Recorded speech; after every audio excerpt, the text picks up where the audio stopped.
We come at a very odd hour, but it is your favorite faces on your favorite social media platform. We are live on Facebook and we are also live on our All Concepts YouTube channel. I am Alan Hubbard and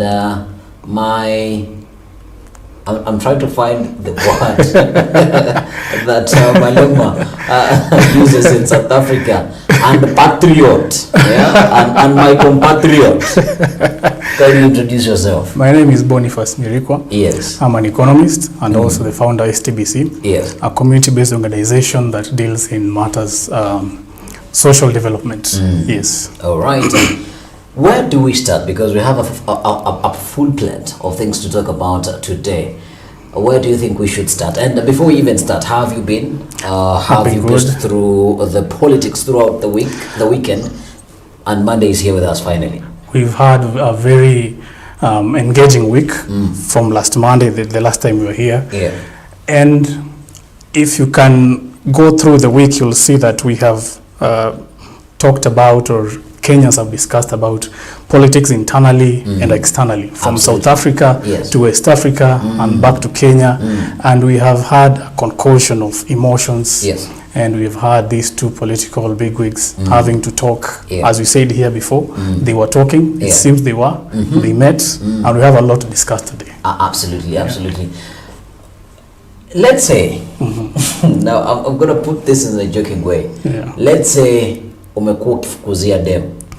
You've been chasing a girl. And they publicly go onto social media, and particularly Twitter, and say, Niaje Boni, I accept. Would you accept such an agreeance to your advances, or would you pull back and say, that is so public, you would have called me aside? Well, that is, I know what you're saying, and I know what you're talking about. I will have to think about it, because we didn't talk in public. We didn't have anything in public. So why are you bringing out in public? Even before consulting me, you know? So that is the way I will take that one. So how will you take it? Because you will feel disrespected. Of course.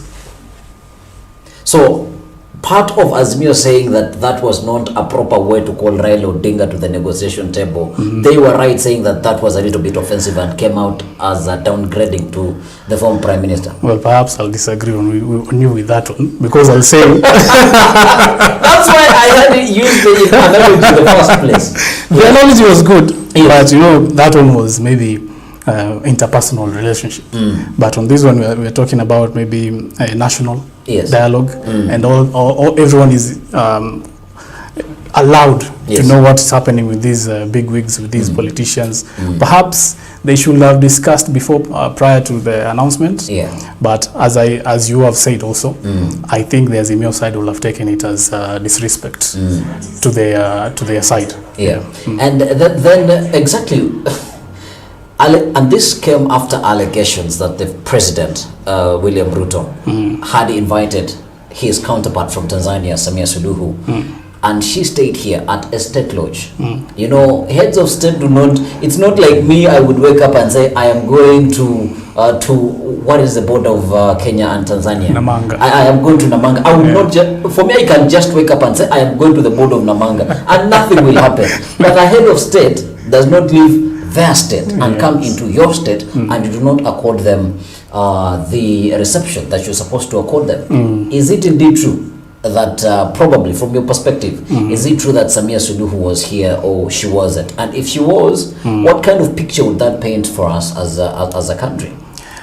Well, it is likely that she was here. It is likely that she was here because if you look at the past invitations that the former Prime Minister had, even the 2017 elections, the president from Tanzania, then Pombe Magufuli, I believe, was invited